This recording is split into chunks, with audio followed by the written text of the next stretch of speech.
40 capital A3 के अंदर department ने, गवर्नमेंट ने बोला कि भैया अगर आपका बिजनेस है और आप अपने बिजनेस में से पेमेंट करते हो 10,000 रुपए से ज्यादा की कैश के अंदर, कैश में अगर आप पेमेंट करते हो, वो खर्चा आपका डिसअलाउ कर दिया जाएगा। कहने का मतलब, अगर मेरे को किसी की पेमेंट करनी है, मैंने किसी से माल खरीदा और सपोज मुझे उसकी पेमेंट करनी है, वो पेमेंट बन रही है मेरी 10,000 रुपए से ज्यादा की, मैंने किसी से सर्विसेज ली या मैंने कोई माल खरीदा अपने बिजनेस के लिए, 15,000 की पेमेंट करनी है, वो पेमेंट मैंने किस मोड से करी है?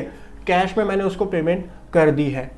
अब मैं इनकम टैक्स के लिए जब अपना प्रॉफिट एंड लॉस अकाउंट बनाने जाऊंगा, वहां पर मुझे उस 15,000 रुपए की डिडक्शन मिलेगी या नहीं मिलेगी? देखो, नॉर्मल अकाउंटिंग में, टैली में हम एंट्री क्या करेंगे उसकी? टैली में तो खर्चा दिखा देंगे। आपने 15,000 रुपए किसी को पे किया, आपने पेमेंट करी, कुछ सर्विस ली या कुछ गुड्स मंगाया, आपने उसकी पेमेंट कर दी, टैली में आपने 15,000 रुपए का डेबिट डाल दिया कि भैया हमने पेमेंट कर दी कैश के अंदर। इनकम टैक्स का जब प्रॉफिट एंड लॉस, एक बात बताओ, इनकम टैक्स का प्रॉफिट एंड लॉस अलग बनता है, एडजस्टमेंट्स होती है बहुत सारी, तब जाके हमारा इनकम टैक्स के अंदर जो प्रॉफिट एंड लॉस जो है वो कंप्यूट होकर के आता है। इनकम टैक्स का नेट प्रॉफिट निकालते हैं हम इनकम टैक्स एक्ट के अकॉर्डिंग। लेकिन जब आप इनकम टैक्स के लिए प्रॉफिट कंप्यूट करेंगे, तब उस 15,000 की डिडक्शन हमको नहीं मिलेगी, हमको वो 15,000 का खर्चा क्या हो जाएगा? डिसअलाउ हो जाएगा। क्यों डिसअलाउ हो जाएगा? सेक्शन नंबर 40 कैपिटल A3 की वजह से। अभी उसका प्रोविजन भी देखेंगे, क्या वो प्रोविजन बोलता है। उस प्रोविजन के अकॉर्डिंग आपका वो 15,000 का खर्चा डिसअलाउ हो गया। अब मेरे को एक बात बताओ, अगर आपका एक खर्चा डिसअलाउ हो गया, आपका खर्चा कम हो गया, तो आपका प्रॉफिट बढ़ जाएगा। ठीक है जी, प्रॉफिट बढ़ जाएगा तो आपका टैक्स बढ़ जाएगा। चलो गाइस, देखते हैं 40 कैपिटल A3 क्या बोलता है। हमारा सेक्शन नंबर 40 कैपिटल A का जो सबसेक्शन 3 है उसको देखते हैं। This is the subsection number 3। देखो, where an assessee incurs any expenditure in respect of which a payment or aggregate of payment, बहुत ध्यान से देखना यहां पर, which a payment or aggregate of payment made to a person in a day, यानी ये जो मैं ट्रांजेक्शन की बात कर रहा हूं 10,000 रुपए की, देखो आगे लिखा हुआ है, पूरा पढ़ते हैं। Otherwise then by account payee cheque और ऑन बैंक पे ड्राफ्ट और using of electronic clearing system through a bank account और through other such electronic mode as may be prescribe. देखो, ये जो अदर मोड है ना, ये नया ऐड हुआ है इसी साल से।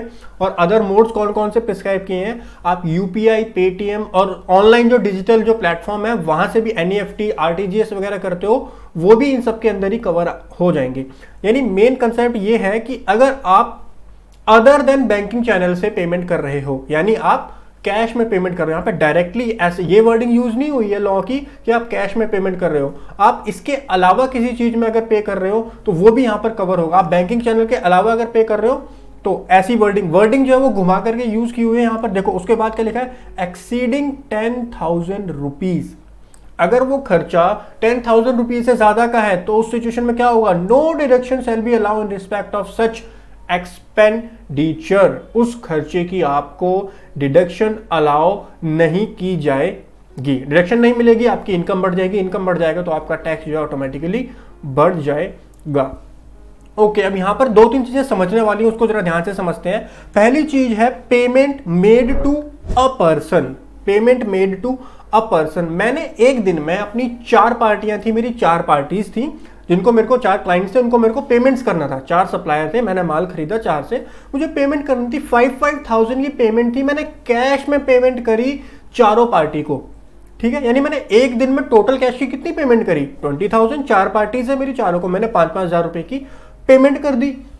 टोटल मेरी 20,000 पेमेंट हो गई। क्या मेरे को वो 20,000 का खर्चा अलाउ होगा या नहीं होगा? बिल्कुल अलाउ होगा। क्यों अलाउ होगा? देखो सेक्शन में क्या लिखा हुआ है, मेड टू अ पर्सन, यानी एक पर्सन को। मैंने तो 4 पर्सन को दिए ना, 4 कंपनीज को दिए ना, मेरे 4 सप्लायर थे, मैंने चारों को 5-5 हजार दिया है, तो उस सिचुएशन में मेरा कोई दिक्कत वाली बात नहीं होगी।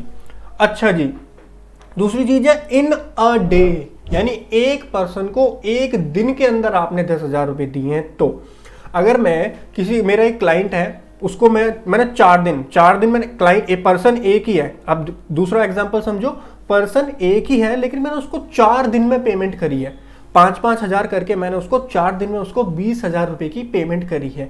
क्या मेरे को वो खर्चा अलाउ होगा?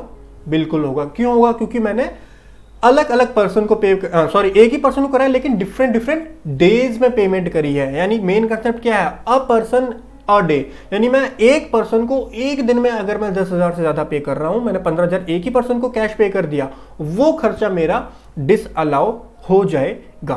That is our section 40 capital A subsection 3, जो कि कैश ट्रांजेक्शन्स को डिसअलाउ करने की बात करता है।